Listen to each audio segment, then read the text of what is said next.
មាត្រា 9 ទារកនៅក្នុងគោ 1. ទារកដែលនៅក្នុងគោនាពេលមានអំពើអនិច្ចានុកូល បើទារកនេះមានកំណើតនៅពេលក្រោយ អាចទាមទារនៅសំណងនៃការខូចខាតដែលបានកើតឡើងពេលដែលខ្លួននៅក្នុងគោដោយអំពើអនិច្ចានុកូលនោះបាន 2.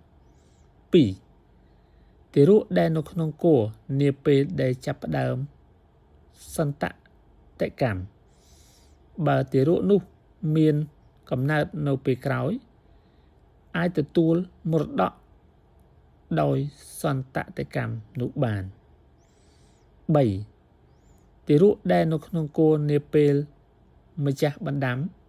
បានទទួលមរណៈ បើទារកនោះមានកំណើតនៅពេលក្រោយ អាចទទួលនៅអានុភាពនៃបណ្ដាំនោះបាន